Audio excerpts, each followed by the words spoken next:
Nawaz has made it known that he's a considerate politician who would Musharraf play to the gallery. is a problem. So he has a big problem with Musharraf, but I really do not know whether he will have a problem with. Let's talk about Nawaz Sharif.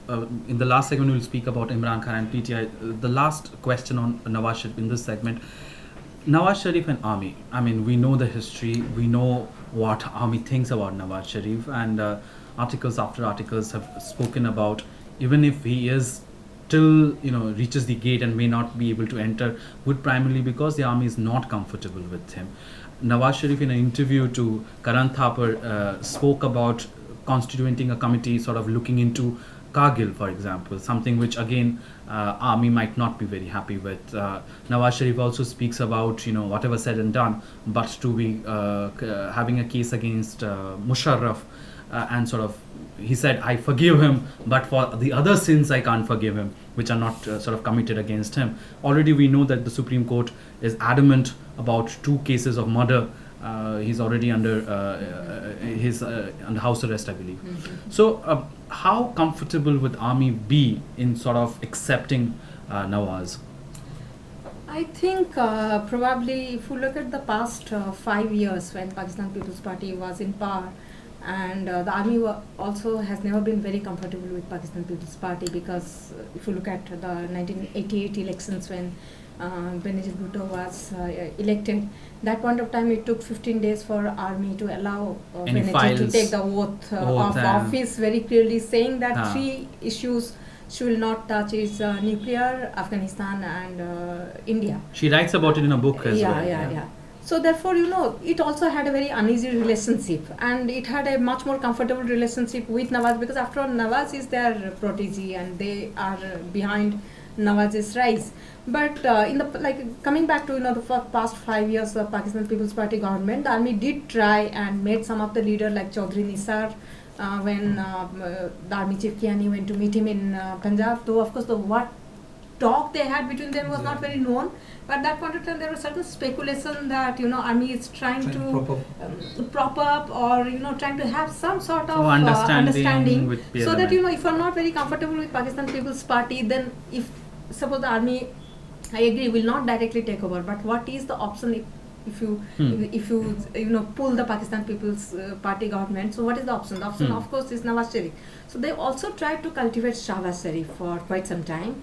And I think probably over the period of time, Nawaz has made it known that he's a considerate politician who would Musharraf play to the gallery. Is a problem. So he has a big problem with Musharraf, but I really do not know whether he will have a problem with army per se, because every politician in Pakistan knows if they have to come to power, the army support is needed, because army is part of the Pakistan politics. It is not out of the politics. So you need to have some sort of working relationship with the Pakistan army. That is number 1. Number 2, in the past 5 years, we were talking about why the army never took over. Now, I would like to say that in the past 5 years, what happened is that the 2 political parties had a broad kind of understanding, even if they had there was convergence of interest, because. And therefore, you see in most of the manifestos of the political parties having a very conciliatory relationship with India. All of them have proposed. Because the political parties over, during Musharraf's 9 years rule have realized the moment you speak of Indian threat, the moment you start, articulating Kashmir too much, you are actually conceding space to the army to get legitimacy as an actor which is going to protect the national security. So when it comes to national security, nobody is going to listen to these 2 political parties. So therefore, somehow or other, they tried, this government survived, and they saw to it that democracy is extremely important. Not raising the India threat would be extremely important for the survival of democracy in Pakistan, at least the stability of any government.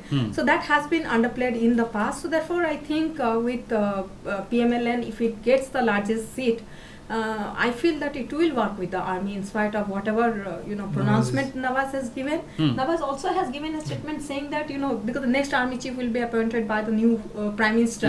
Next chief justice will be also appointed by the new prime minister. And he also said that he says that he's against senior most, and he's against giving Kiani another extension. He's made that clear. Is that made that clear? Yes. Tell me, army and would Kiani be comfortable with Sharif? Well, in any case, if he's not, you won't have to work too long with him because he will be replaced very soon. Yeah. So that's I don't think it's so much of an issue.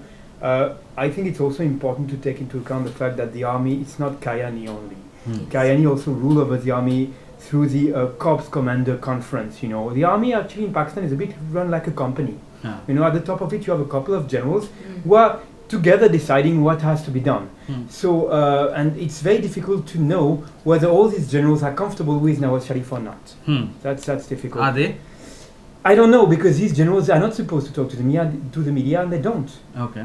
So it's very difficult to say. However, it's quite interesting to note that I don't remember any political party during this campaign saying anything against the army. Like, okay, the army is running the foreign policy, or basically any party could have said to anybody, look, you are poor, we need money to develop our economy, and look how much money the army is spending in Pakistan. All right, nobody said that.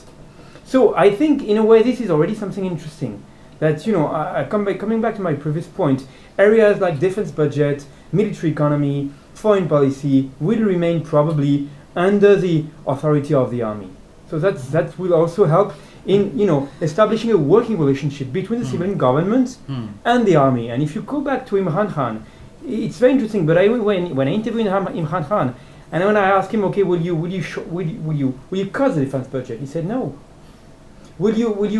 How will you work with India? He has no idea about that. He speaks about sort of ending, stopping America from or helping America on war on terror. He speaks about improving ties with India. In 90 days? That's what his deadline is. And then he speaks about ending corruption. He speaks about all these things, and he just speaks about them. There is no detailed plan. There's no detailed plan. However, that's also the problem with Imran Khan. It remains to be seen how exactly he wants to implement its policy. But in a way, it's very interesting also to see that Imran Khan sometimes is not very accurate about what he wants to do, especially with India. I mean, when I interviewed him, I remember very well, I said, okay, what do you think about Lashkar-e-Jhangvi, this anti-Shia organization? He said, yes, it should be banned. And then I said, okay, what do you plan to do about Lashkar-e-Taiba? And then he said, look, if you want to put Hafiz Saeed in jail, you need proof for that. So there's a kind of double discourse from Imran Khan over this jihadist organization, which proves that, making peace with India or trying to improve the relationship with India, we can clearly see that it doesn't have a clear agenda for that. That's for sure. There's one thing which I would like to ask is that this election we haven't seen any great deal of rhetoric about Kashmir. Because usually whenever we see any election, this thing, it is always preceded by this and the last election as well. Cyber rattling about Pakistan, over Kashmir. And a lot of talk, and there's a lot of gung-ho this thing. This time we are seeing a lot of reconciliatory statement being made out by be it Nawaz Sharif or be it Imran Khan, or even be it the fringe players who are, play an important part one way or another. That nobody is talking about Kashmir. And even if they're talking about India, they're always talking about, some sort of understanding, talk about, say we'll probe into Kargil lapses, and Nawaz was talking about, the statesmanship of Vajpayee. So are we looking at change of heart, or is this something which is not anybody is able to look? I feel that the Pakistani public opinion is still very much sensitive about what's going on in Kashmir. Because we can clearly see, I can clearly see that whenever a Kashmiri is killed in the valley of Kashmir, it makes the headlines in Pakistan, okay? I clearly feel that, in a way, some Pakistani feel that this Muslim population in Kashmir has not been given its due rights. That's for sure. Now you're right, the Kashmir issue was not at all debated during the campaign. For me, for a very simple reason, it's because the Pakistani population has more important pressing problems. You see, there's no electricity. The economy some industries are paralyzed by the economic shortage, by the power shortage. Every winter we can see, huge queues of cars in Islamabad, in Lahore, begging for CNG because there's no gas. There's no gas at home. So I truly think that the Pakistani population has bigger concern than Kashmir, because the daily life is difficult in Pakistan. You have neighborhoods in Pakistani city which have no water. In Lahore, in Islamabad. So, okay, Kashmir is something a bit distant now. Kashmir something. But the manifestos have. All the political parties because has of Kashmir. One of the thing is that, like, if you remember all the elections or previous any talk which emanates from Pakistan, it is always preceded by a Kashmir angle, and they always talk about Kashmir. But this election, they might have it in manifestos, but they are not overtly going overboard. But I think over the period of time, this alliance of Kashmir, even 1996 elections, Nawaz Sharif also did not mention They about don't mention Kashmir. much about. Now, like he said, the domestic issues are much more important, and perhaps the war on terror, the terrorism which they are facing, they're much more concerned about situation in Afghanistan. For example, when I went in 2010 August at the height of Kashmir stone throwing, and being an Indian at that point of time, I thought, perhaps A lot of questions will start on Kashmir. No. It was much more on what is happening in Afghanistan, India's role there and what India is doing. So therefore, over the period of time, this Kashmir issue is important. No political party can say that, okay, we will agree with the LOC and all. But if you look at practically what has happened to the Kashmir issue, the cross-LOC trade and people-to-people contact which has continued, in spite of 2611, that was the contact which continued in both the parts of Kashmir.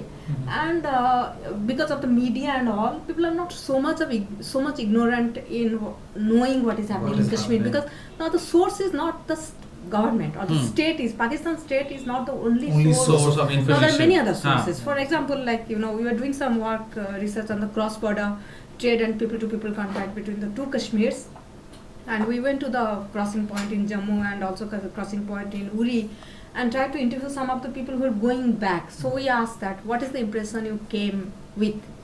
Obviously they said, we thought the army is everywhere and people are not free. So what is the impression you are going back with? He said, no, what we heard is not true. So I'm not saying that, the entire impression has changed, but definitely over the period of time with larger contact, even with the both part of Kashmir, certain, these issues also doesn't raise the kind of passion. But yes, if the militant groups wants to raise the passion, it can be easily raised. Yeah, and I think there's also an important point that, you see, NATO is about to pull out from Afghanistan next year. It has been quite a couple of years now that regularly we have been reading statement by the ISAF, a coalition in Afghanistan, saying that some Lashkar-e-Taiba fighters were killed in Afghanistan. So the problem is, when NATO will pull out, what will happen to these Lashkar-e-Taiba fighters? So we cannot exclude the possibility that these fighters at some point may focus their efforts against Indian Kashmir. That's the first thing. And second thing is, you're right. I mean, the fact that the Kashmir issue was not mentioned or debated during the campaign doesn't mean that it's a forgotten issue. If tomorrow the Pakistani government find a way to have an agreement with India on Kashmir, I don't think that all these jihadist organizations in Pakistan will be very happy about it. They are very influential. They have a huge presence in Punjab. So they also have the possibility, the capability to target the Pakistani state apparatus if there is any agreement on Kashmir. In the last segment of the discussion, we want to talk about PTI, Nawaz Sharif, PTI, Imran Khan. And also, once we've done with that, I am very keen to know on two fronts.